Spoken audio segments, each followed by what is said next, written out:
Armored Core lore, the GAN01-SUNSHINE. There are some people who say if you wish to win a gunfight, you better bring more firepower than your foe.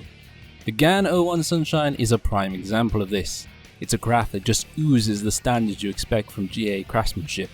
Heavy, bulky, and with an arsenal of weapons to deal with any range, it's a perfect next to learning, or to master. Its birth started before the National Dismantlement War, with GA designing the craft's frame said to have taken months due to them coming up with the concept first, before building the parts around it.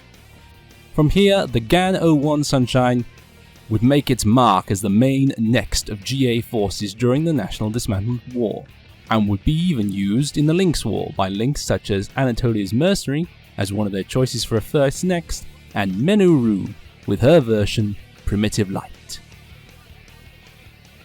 Though in time the craft would lose some of its shine with newer models such as the GAN01-SUNSHINE L and E-types, each offered a smaller and lighter craft for more movement capabilities and even help low AMS Lynx users.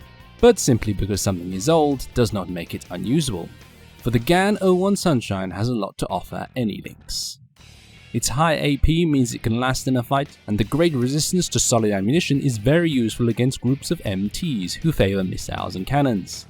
Its Gatling gun is a great way to pull down primal armour of the necks before hitting them hard with a bazooka, which can punch a large hole in any X with or without primal armour. But should you find the enemy too fast or nimble for the Sunshine, this is where the missiles of this craft come in.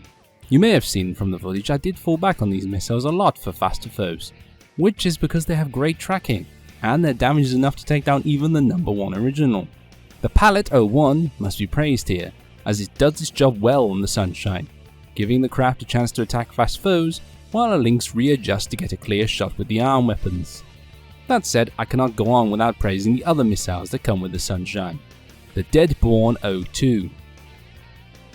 I found myself using these more than the Pallet 01 as I felt they were having more of an impact on foes.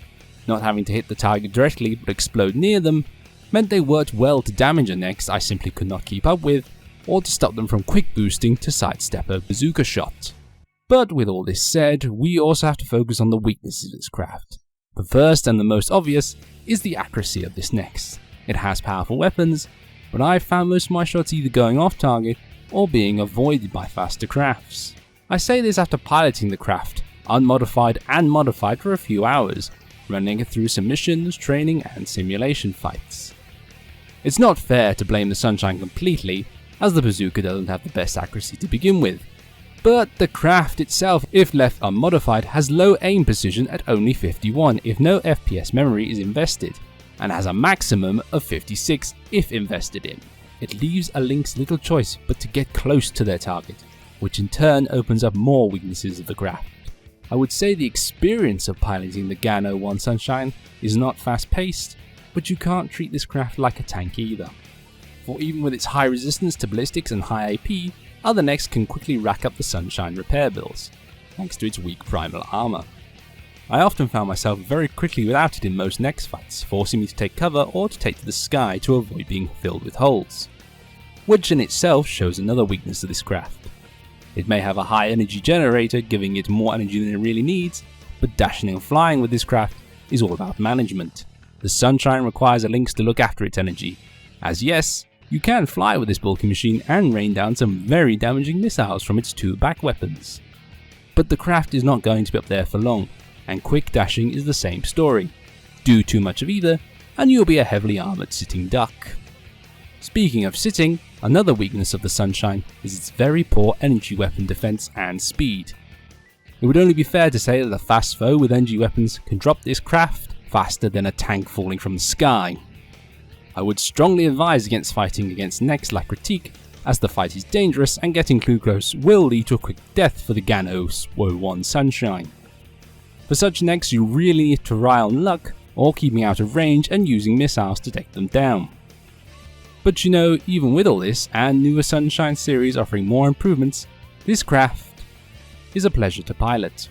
My time spent with the GAN01-SUNSHINE is like stepping back into how I always thought mechs would be. Slow, bulky, and with enough firepower to light up even a dark sky. It even held the rank of being GA's highest ranking next, being piloted by Menoru.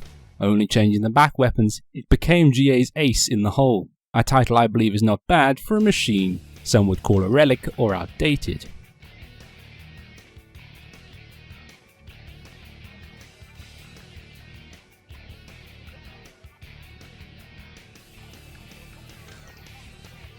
This ends the report on the GAN01-SUNSHINE.